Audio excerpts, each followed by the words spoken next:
it's a lot of things. Again, those experiences that I had, it's my purpose. It was in alignment with my purpose. I can look into a young man's eyes and see exactly what his problem is. You know how the eye doctor can look in your eyes and see what's going on with every part of your body. We know that, right? And Yes. I can do that too. I can look into a young man's eyes and see what's going on in his spirit, That's and powerful. I'm able Let me just. to.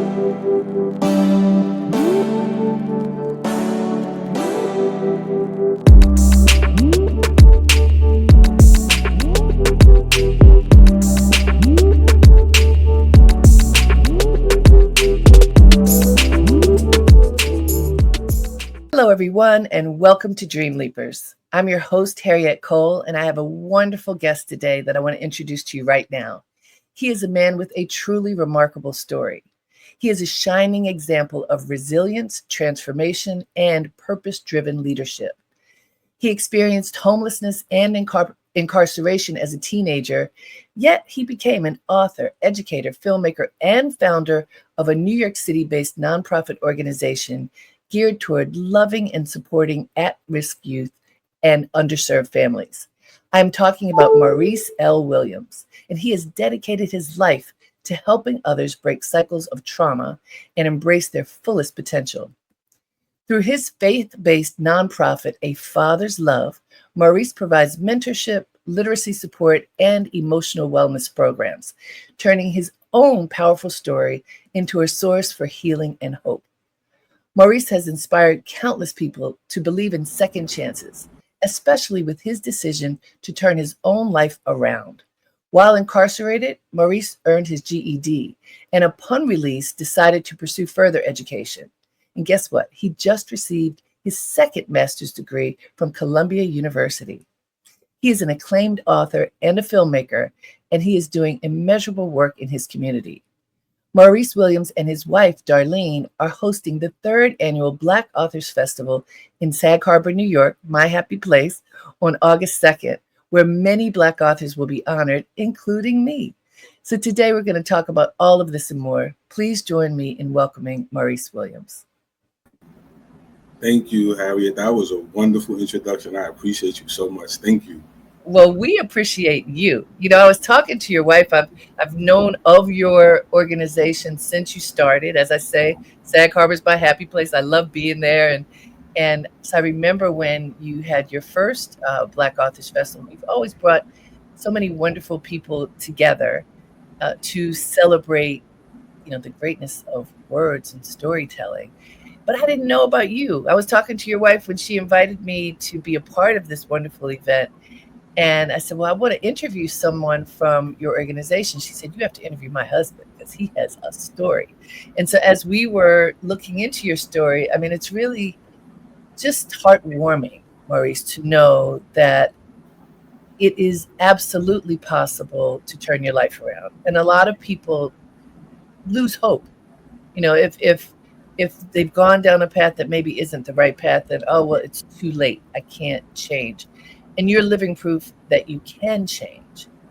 And I'd like for you to just tell us a little bit about your childhood, because you started this organization because a lot of young men in particular don't have fathers as a role model, and that can sometimes stand in the way. Can you tell us about your childhood and what that meant for your journey? Well, you make me think about my mom. I have to take my hat off to my mom for having the qualities that you mentioned, like the resilience, the tenacity, and the ability to overcome. I learned those traits from my mom. Growing up in underserved communities all across New York City was very tough. Growing up without a dad was very tough. I just by the grace of God, I was able to overcome the things that I experienced. It's kind of tough to talk about because it's very traumatic. I would just like to plug a shameless plug for my book. It's called Bastard from Prisoner to Professor, where I explain all of the things that transpired as a youth. I was influenced by drug dealers, pimps, gangsters, and all of the elements of the ghetto that are not so good. Again, but by the grace of God, I was able to overcome those things, and here I am today. I think that I needed to go through those things in order to be the person that I am today. Uh, so I just, again, give all of the praises due to God, because it something clicked in me while I was incarcerated to allow me to see who I am and what my purpose is. So all of those things that I experienced was just the catalyst to me becoming, I think, one of the best youth developers in New York City. You, I appreciate that you wrote the book because you have put it in there for people to be able to read. And I do want to ask you just a little bit more about your story, because I think a lot of people, you hear stories from a distance, but they're often so stereotypical. Well, this is what happens, and but I want you to take us into the experience of being in prison. Like, I mean, that it's a scary experience, I know. And you spent some years between being a youth incarcerated in a youth facility and then in an adult facility. How do you how did you survive that? And what were some of the things that you experienced? Well, I'll start off by saying this. Malcolm X had a quote that stated, I'm going to paraphrase, something to the effect of, the best place for a black man to be is either in college or prison, because in both places you find yourself. Wow. So I found myself when I was incarcerated. I had the opportunity to become a gang member, a leading gang member, while I was incarcerated, but I chose to read the autobiography of Malcolm X. An older guy saw me when I came into the prison, and he had been there for some time, and with some friends, other friends from my neighborhood, and he singled me out and he said, "You don't look like your friends. You have something special." And I was like, "What do you mean I got something special? You gonna try to have sex with me or something?" I was ready to fight, and he was like, "No, no, no. Read this." And he gave me the autobiography of Malcolm X. That was the first book that I've ever read from cover to cover, and it changed my life. I struggled reading the book because I was semi illiterate. I couldn't read properly. So I got to a point in the book where it said he studied the dictionary. So I studied the dictionary and taught myself the 8 parts of speech. I taught myself how to read. I started to read the thesaurus, and I obtained my GED. I became a teacher's aide inside of the prison I was in, and I helped over 200 other inmates get their GEDs as well. And so that's when I found that I was a teacher. So I used my time in prison to study, to learn. I read the ISIS papers. I read about the civil rights movement. Anything black that I can get my hands on, I read it, I absorbed it, and that's who I became. So it was unfortunate that I was in prison, but it was the best place for me. And as far as some of the things I experienced racism at a high level. I'm not sure if you guys heard of Robert Brooks, who was recently killed by correction officers in New York State prison, but it was stuff like that going on. I was beat and put in the box by correction officers. I had I had a few altercations, maybe throughout the 5 years I was there. I probably had an altercation like maybe twice a year, of which fortunately I've never gotten hurt. I was able to come out victorious in all those situations. So at a time, I was able to move around the prisons freely because I wasn't a punk.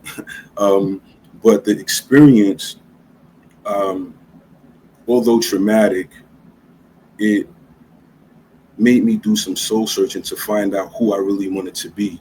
And I realized that the teachings of my mom and my grandparents, although we were underprivileged and from a lower socioeconomic status, oh my goodness, my Okay. my thing fell. Although we were underprivileged, uh, I was given love and nurtured with with love, and I was told the right things, and I just made bad decisions. So yeah, prison was a good experience for me. Although again, traumatizing, it was good. Sure. I've heard others say that. Obviously, Malcolm wrote it in his autobiography.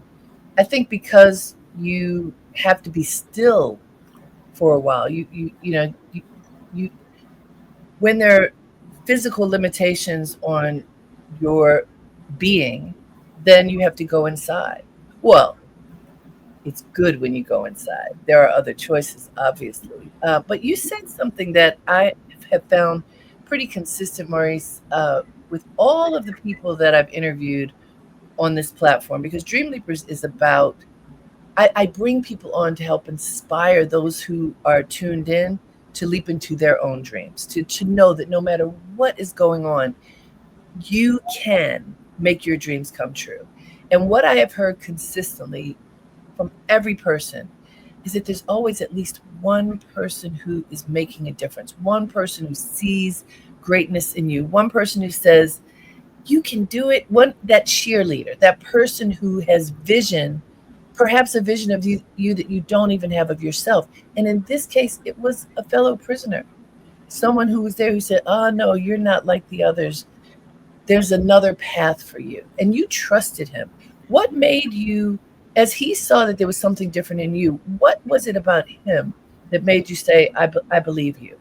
He was a 5%er by the name of Lord Messiah. He was from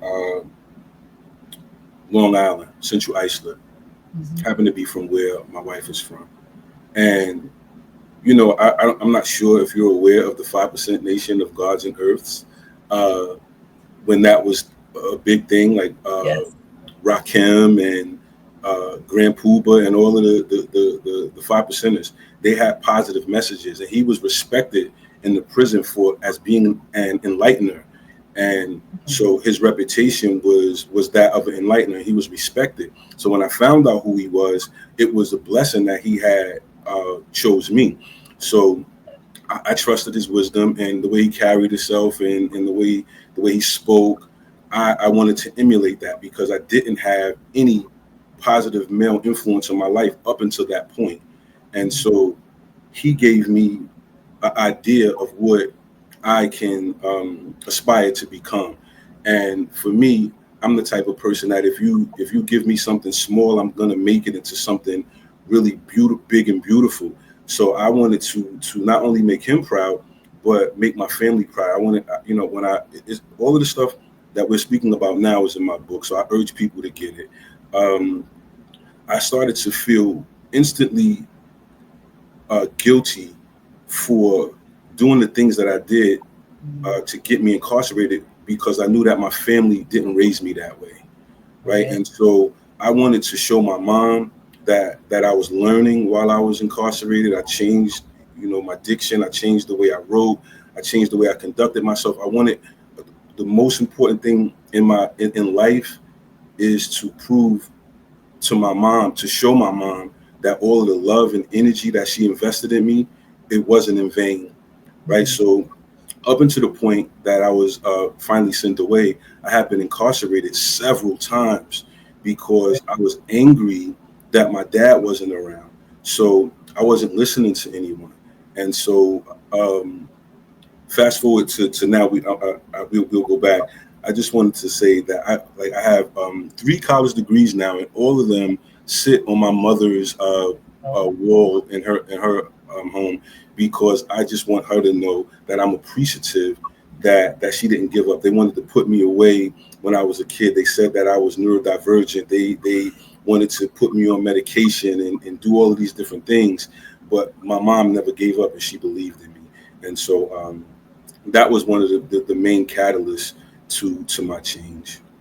That's a beautiful story. And I think it's also important for you to acknowledge your responsibility in it, and that your family didn't raise you that way. You No. made choices. You were a kid, but you made choices that were bad choices, and you're not blaming them for anything. No. Accepting responsibility for I the knew choices better. you made. Yeah.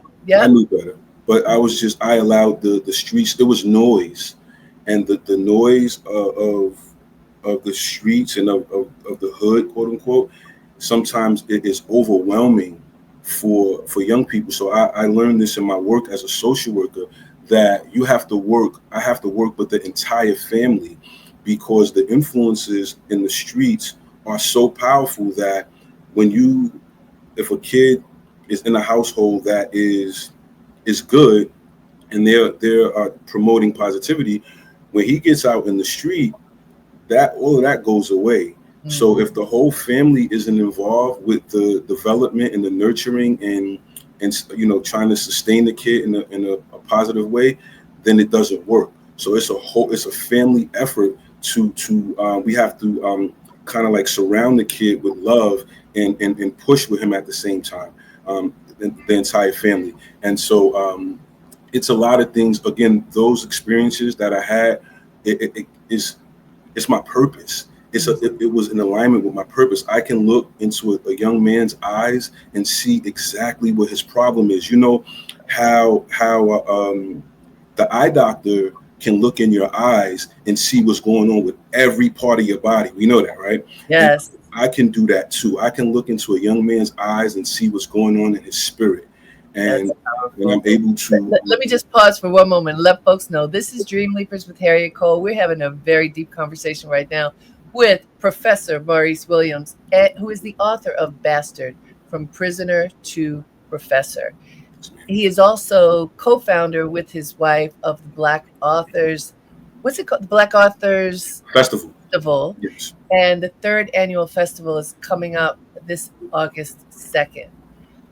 So, Maurice, talking about looking in their eyes, I think about young men who I see in my neighborhood who, I wonder, why are you outside at 2:00 in the afternoon every day that I walk by? Why are you sitting on the steps? What are you doing with your life? Sometimes I'll talk to them and ask them. Very often, though, speaking of the eyes, they divert their eyes when they see me or other people who are walking with intention. And just the notion of making eye contact is, I think people know that you can see them. And so if they don't want to be seen, if they don't want to reveal who they are, they're often turning away. And so I wonder, through your organization, how are you able to even get them to look at you? Because I know that that's a vulnerable place to be in. Firstly, I want to say to you, don't stop doing that. Oh, right? I don't. Because someone asked me when I was a kid what I wanted to be, and I was hanging out in the corner and I didn't know what to say. I always thought I wanted to be smart. So I said, I want to be an activist. And I didn't know that was my spirit speaking. And that's what I became as an adult man. However, to answer your question, I go to the people as they are, right? So I go to the hood, and so my street handle is Mo Slinger. And I used to be an underground hip hop artist, and I opened up for 50. I performed overseas. I've done some major things on an underground hip hop level. So locally in my town, in Far Rockaway and in Harlem, I'm kind of known for rapping and just being a street guy. So when you do certain things, there's this thing I learned in grad school in communication. That's my first degree, is in communication.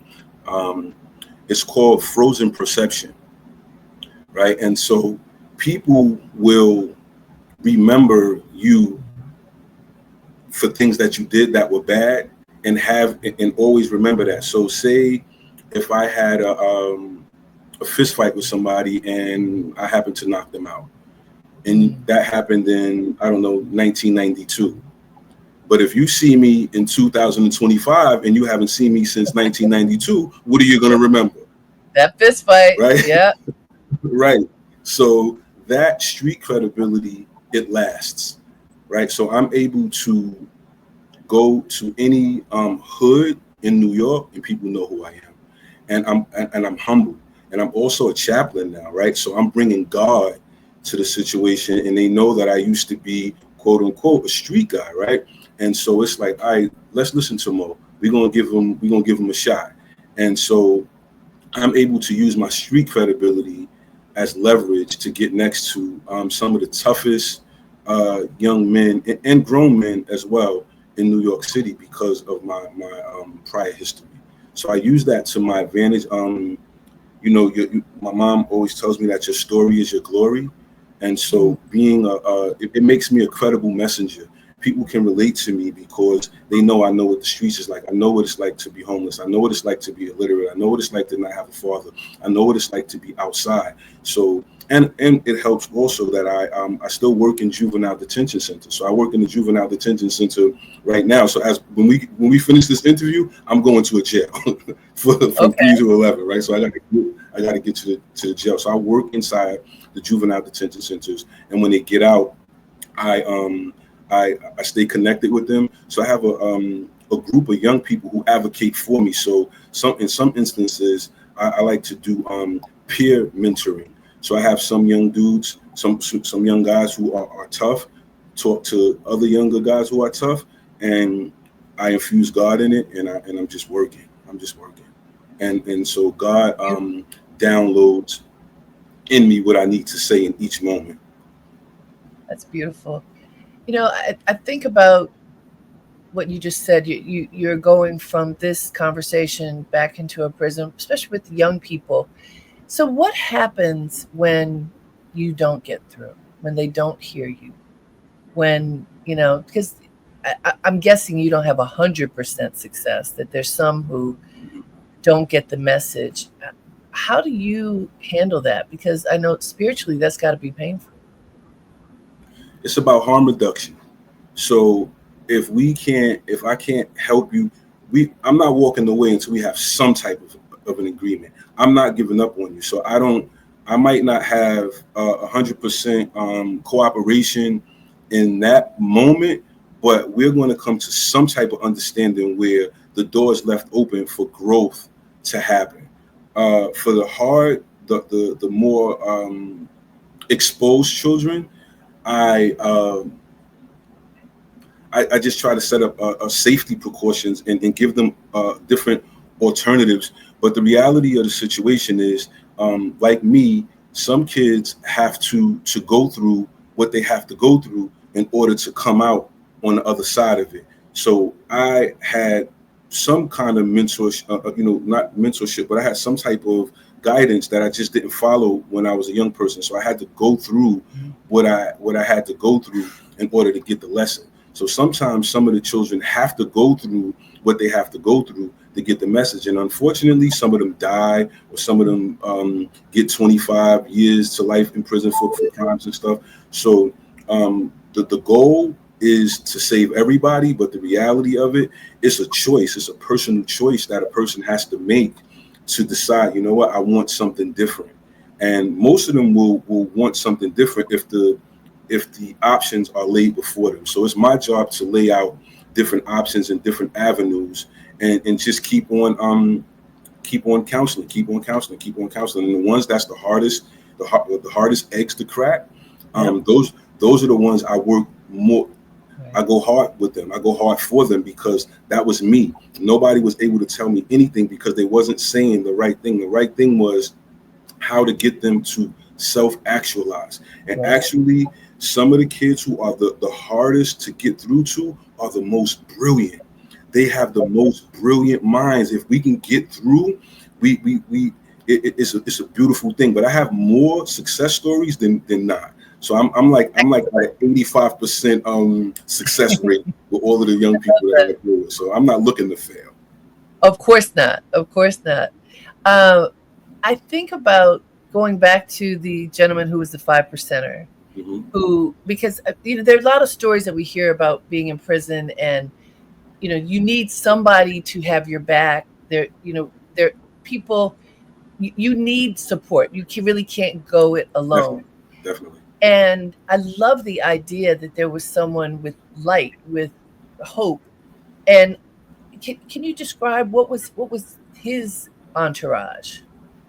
He was like, so there's different groups of there's different groups in there, and some of them are negative and some of them are positive. But for African American men, there's either Muslims and 5%ers. That's when I was there. Now they got Bloods and Crips and stuff, but those are, and I'm not going to say that those groups are negative, because if our children are gravitating toward that, then we have to teach through whatever they feel is important.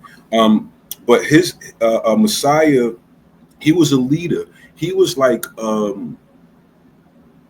I would say Messiah was like a mini Malcolm X in the prison. They held rallies and everybody stood around and listened to him talk. And we used to talk about the lessons, like the 1 to 10, and the supreme mathematics and the supreme alphabet, and all of those things equated to righteousness, right? So we'll say the mathematics, right, is knowledge, wisdom, understanding, culture, power, equality. Then it's God, then it's build and destroy, then it's born, and then it's zero, and it starts back over again. So knowledge is one, is ways that we know, and knowledge is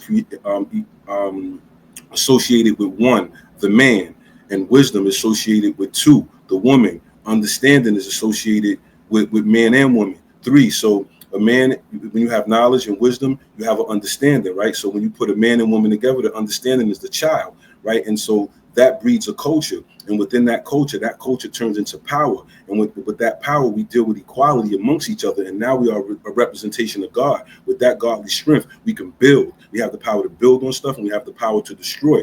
And once we do that, we spread that knowledge around the world, and then we start it all over again. And so that is the premise of what I stand on. Just those that right. 1 to 10, and right that's there. so clear. It's clear that he taught you well. It is.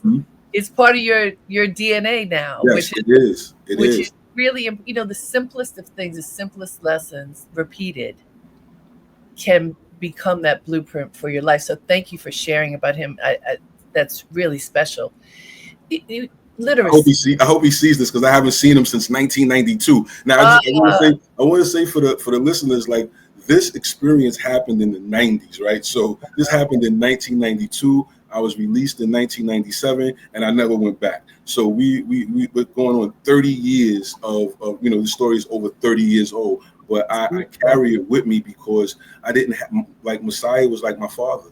Yes. He showed me who I was. He was like my father, and Malcolm X as well. Malcolm X is like my granddad in my mind, and Messiah was like my father. These are the two men that have influenced me the most in my life. That's so powerful. And so then you started this organization, which is serving in a way as surrogate father for young men of color who need that. Yes, ma'am. And when they come, in what state do you often find them spiritually? Like, where are they when they're entering the doors of your organization and the work that you do? How are they? It's different. Like, some of them are aware. So a lot of our young people are way more intelligent than we give them credit for. So they come with a level of understanding and wisdom and knowledge of their own. So what I do is I adapt to them. I I think I'm gonna give y'all I'm gonna unlock a secret, right, for adults and young people. To have a good relationship with young people, we have to get on their level and not try to bring them up to ours. So where parents go wrong is that we do have knowledge and wisdom that and understanding of things that kids don't, but it's older, right? So today, what I start with, I call all of my young men, I call them young kings. In the young days, I call them young queens, so they can start feeling that energy. And this is a young man's world, right? I am 50 years old. So I don't know what's going on in the streets and in the hearts and minds of 15 to 16 to 17-year-olds. So you know what I have to do? I have to put my ego to the side and ask them, what's going on? And I'm going to use some of their language. What's popping, blood? What's popping, mud? what's going on, homie? Right. And so we have these kinds of conversations and they open up to me. I use their language. I work in the youth detention centers. So the things that they say and the things that's important to them, I make them important to me, and we build as a family. So to answer the question, I've seen young people come in all different kinds of conditions, emotionally, psychologically, spiritually. But to my surprise, a lot of young people do have an awareness of God, but they are not fully cognizant of how he operates, who he is, how to pray to him, and stuff like that. So I just recently got approved a ministry program inside of the detention centers that I work in on every Sunday. So I go in with my chaplain collar on, and I get a Bible verse, and we hold a Sunday school inside the detention center that I work in. I just got that approved last month, and so they are willing to receive God, right? And so that is what this is all about for me. I think God brought me through all of that stuff to say, all right, Maurice, now you go back in there with these kids that were just like you, and you tell them about me. And if you do that, that's my deal with God. You do that, I'm going to continue to elevate you. You talk about me to the babies, and I'm going to elevate you in this life. And so that's what me, that's what me and God got going on. But the biggest thing that's going on with young people now that I see that's troublesome is marijuana use and pill use. So a lot of the kids are young and they're using pills, and it's one of the most traumatizing things for me as an adult social worker is to see a kid who is 14 or 15 in withdrawal, going through withdrawal over those pills, and because they don't understand how serious,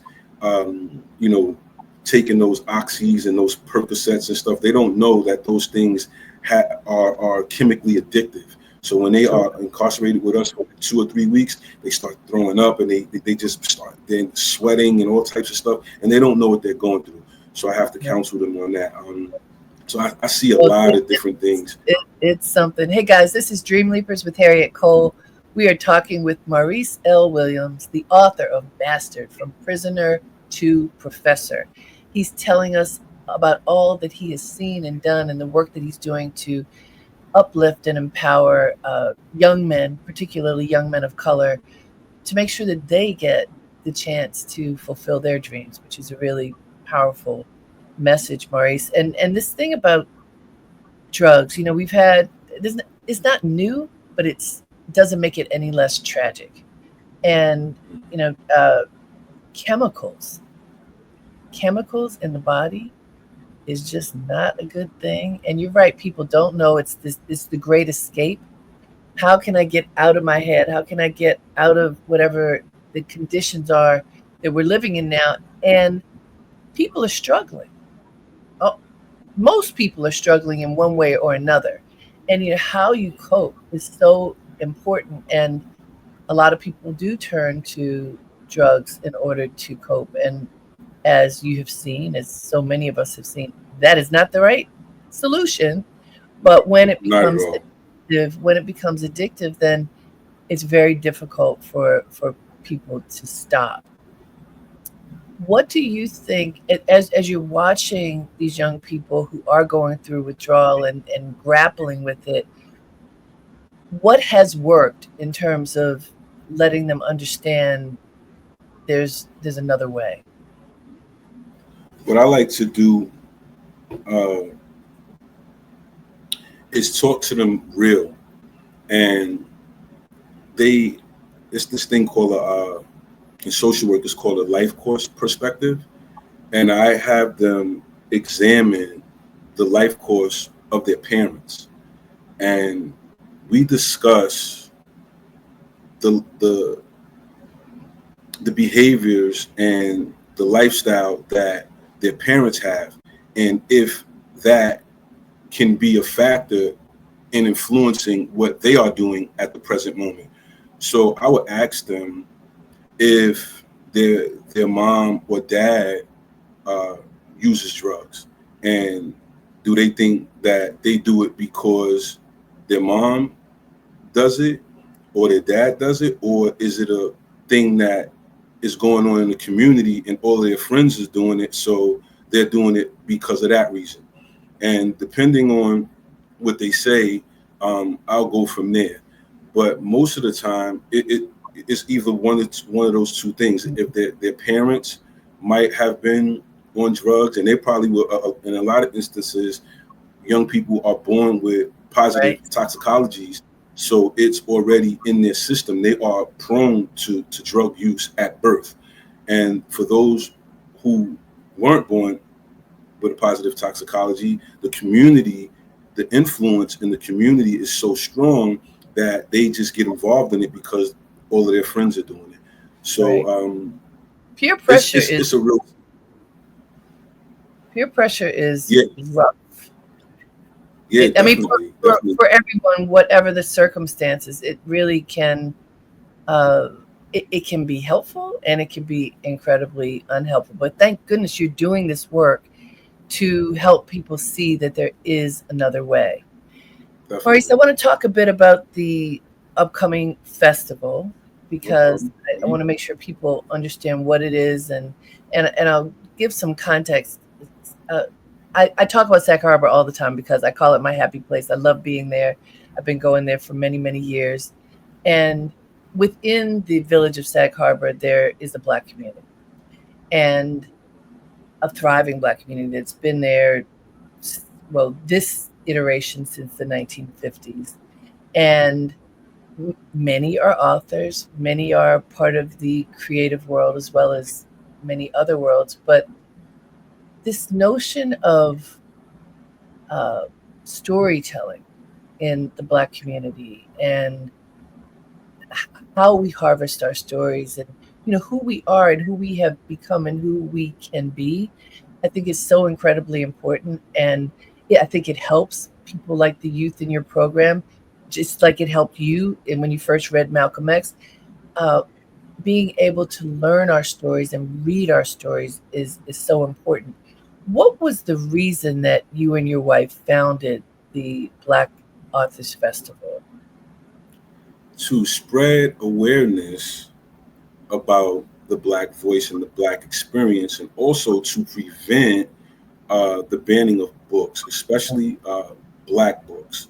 There is a pervasive trend seemingly developing across America to take our voices out of schools and out of places that promote our visibility and our stories, right? If you notice, you know, the I don't want to call him the president, but the leader of the country now is just rolling back seemingly everything Black.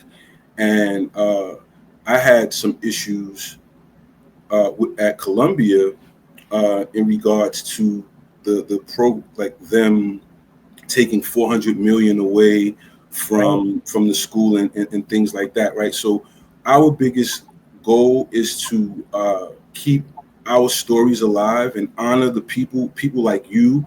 Um, with the work that you've done with Essence, like my mom loves you, my wife loves you, and you guys have just been doing, not just you, a lot of people. It's too many to name, but all of the people that we honor.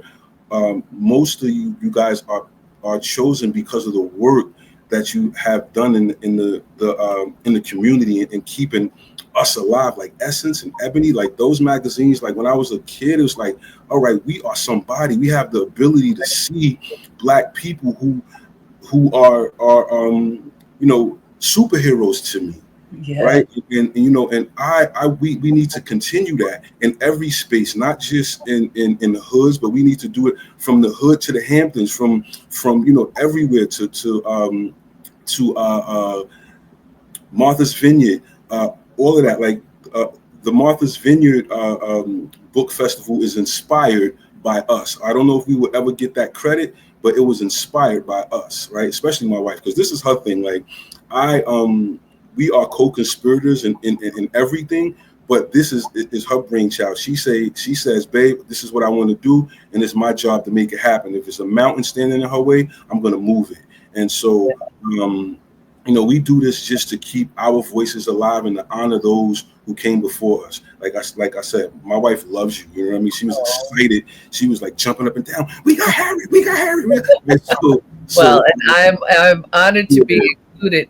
Speaking of, I started my career at Essence, and then, of course, many years later, ran Ebony and have done many things in between. But those two publications in particular made a conscious effort to uplift and celebrate the Black experience, understanding there's every kind of story that we've experienced, but those other stories, especially the more tender stories, the negative stories, everybody's telling those stories. The traditional media loves to tell the down and out stories, the tragic stories.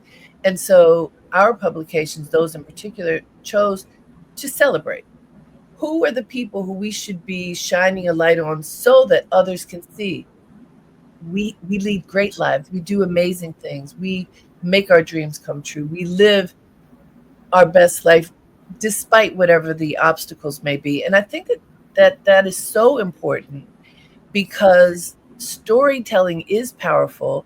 And when there is storytelling that is untruthful, which we know is part of what's happening through the biggest mouthpiece in this country, and when our books are being banned, when they are telling the truth, that we cannot assume that the stories will be told, that the good news will be spread. So it is important. I want to share with folks who the honorees are for this year, because I have the list. So I'll make sure I'm going to read it to you.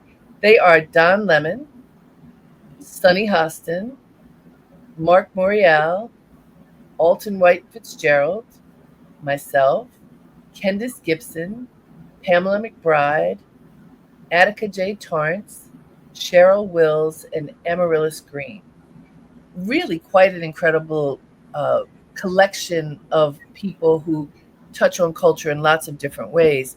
I think of Don Lemon, for example, who also resides out there. And, Don lost his job, I'm sure, because he was willing to speak up, because he was willing to tell the truth when it was no longer in fashion to do so. Much like Joy-Ann Reid recently, lost her job for the same reason, that when you have a voice and you're willing to use it, comes with consequences. It comes with, but which is why I think it's so wonderful that you all are celebrating this collection of folks to say, look, somebody else may not celebrate you, but we celebrate you, and we need to support each other in that regard. Tell everybody what happens at the festival. Well, a bunch of things happen. I think we firstly we highlight the authors. We give them like awards, like a Sankofa Bird. What else? The men's panel. So I host a men's panel, and it's usually awesome. I read all of the males authors' books and come up with a conversation that is usually remembered. I was told that that's one of the highlights of the festival. We also have a women's festival. We have food vendors. So we try to highlight new and up and coming food vendors so they can be visible to our community as well. We have this year we have a young person award. I forget the name of it. Excuse me. I hope my wife doesn't kill me for that. We're honoring Amaryllis. She is a young woman journalist that's coming up, and she's very promising in the field of journalism. So we're highlighting her. We have also a book fair for younger people. I think that's going to be done by Nicole Johnson from Pix News 11. Her son is going to be spearheading that, and it's probably a couple of other things that's going on. I don't have the run of show. All on August 2nd, correct? Yes, all on August 2nd. Yeah. And what's the website where people can go if they want to learn more information? www.blackauthors.festival.com. There you go. That's good. As I want to make sure. www.blackauthors.festival.com. Excellent. That's perfect. Hey guys, this is Dreamleapers with Harriette Cole. We are talking with the author of Bastard: From Prisoner to professor. This book is rich with a lot of information that will open your eyes to this gentleman's experience, Maurice L. Williams, who was in prison, who now is a professor, has 3 degrees, really has taken on the understanding of purpose and in a powerful way. And we appreciate you for that. Maurice, what do you want folks listening to take away? Like, what action would you ask people to take today for the community to help others? Well, my primary focus is fatherlessness. So what I would like for people to take away from this interview would be specifically aimed at fathers. If you have a child with a woman that you are no longer in a relationship with, I would beg of you that you stay in that child's life and help him to become the best version of himself that he could possibly be.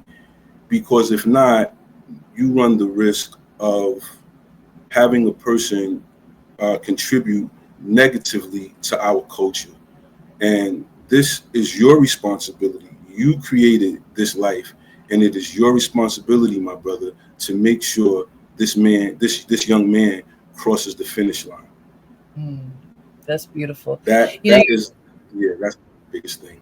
That reminds me of, I spoke recently to someone who's been my friend since high school. He was my high school boyfriend, and your first love, you stay friends for life. But he told me recently that my father was an incredible mentor for him, which I did not know. That's not something we talked about at the time. My father was at home. My father was the first Black state senator in Maryland, and later the first Black judge on the Maryland Court of Appeals. He was a powerful person.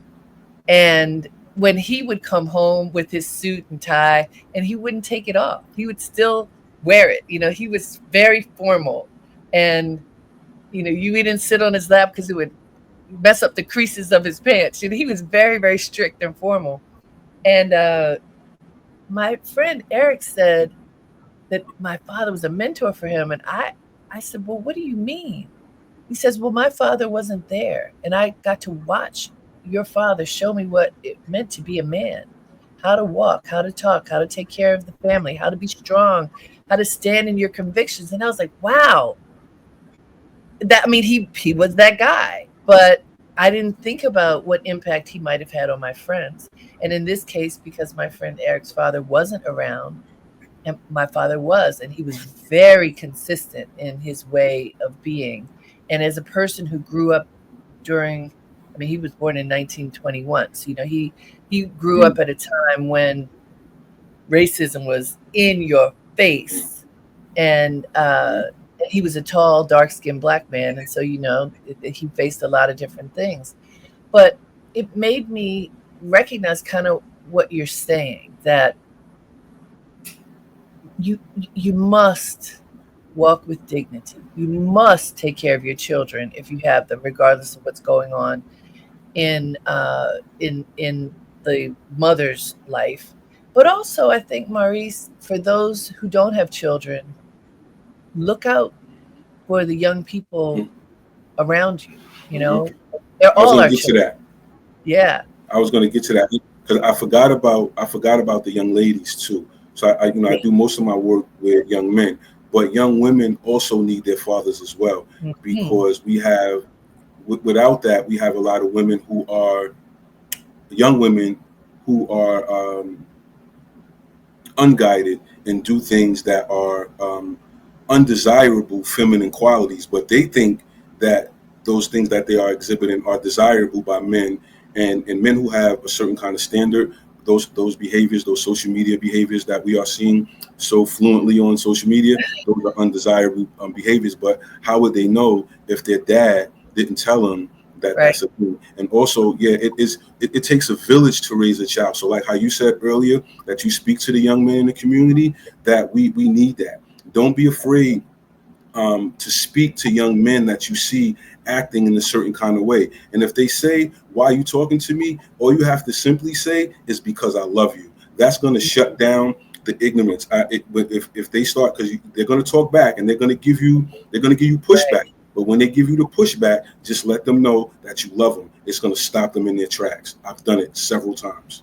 That's beautiful. Thank you so much, Maurice. Thank you for sharing your story with us, for sharing your book with us. And I look forward to seeing you on August 2nd.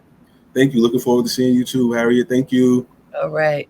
And thank you to all of you for tuning in. I hope you enjoyed this conversation as much as I did with Maurice L. Williams. He is a powerhouse. You hear it. Read his book. Come to our Black Authors Festival on August 2nd. Look forward to seeing you there. Until next time, have a great day and make it count.